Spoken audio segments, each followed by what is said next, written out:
I got 5 on it. Expensive ass gas.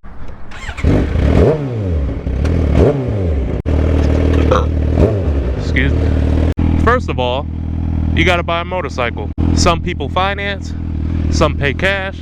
I always found it best to pay cash, man. You can find some really good deals on Facebook Marketplace, or if it's a buddy that you know. I don't think people be on Craigslist at all, really. Facebook has taken over that. Facebook is a far more bigger marketplace now. That's pretty much the go-to for everybody. But you can find really good deals on bikes, anywhere from $1,700, $3 grand, $5 grand. I mean, there's a lot of deals that you can get buying privately. If you were to finance a motorcycle, typically you put down 20%. Some dealerships will let you do 0% depending on how credit is, but 20% is pretty standard. But you're going to pay more for that bike when you finance, due to lenders looking at this vehicle as a recreational vehicle. It's not a need, it's more so of a want, like a jet ski or an RV. Typically on these types of vehicles, the interest rates are a little bit higher than they would be on a car. On a car, you could be anywhere from 0% to anywhere to, you know, 5 to 6%. Good credit with today's market. But on a recreational vehicle like this, your interest rate is going to be anywhere from 6 to 10 to 15%, depending on how good or bad your credit is. That's why paying cash and getting the title is so much easier. You don't have to worry about a monthly payment. The next thing to keep in mind is the size of the bike that you want as far as displacement. I ride a 2015 GSXR 750 that I've eventually grown into from owning previous bikes. Now here's a little nugget that they don't tell you. Let's say if you started on a Busa and you wanted to go get your license at the DMV, you got to take your road course, all of your cornering, everything, right? That bike is not a good bike to take to the DMV to test on.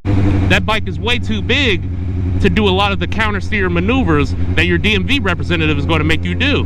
Bringing like a 400 or a 300 is really good to take to the DMV, or if it's somebody who you know who's a close friend of yours who has a small displacement bike that will let you use it, that'd be perfect. You get your license, then you can go ahead and upgrade to something bigger.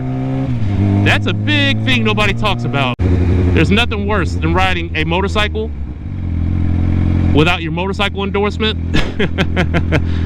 So those are things to keep in mind when it comes to the size of your bike and a bike that suits you. Another thing to keep in mind when buying a bike is your insurance.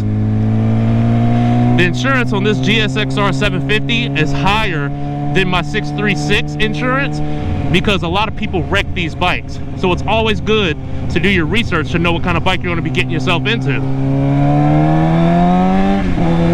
Also, when buying a motorcycle, it is great to keep in mind that you're probably going to need an extra $500 to buy all of your riding gear, your gloves, your armored jacket, motorcycle boots, and even motorcycle pants if you want them, which they are recommended.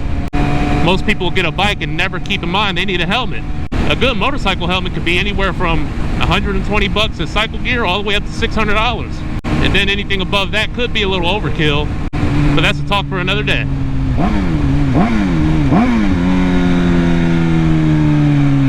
Old school. And I do want to touch back on insurance real quick too. Most people do not keep insurance in mind. Some people are paying $200 a month on motorcycle insurance, plus a motorcycle payment that they did not account for. Look at that G-Wagon. Geez, that color is beautiful. Wow. Yeah, it's nice.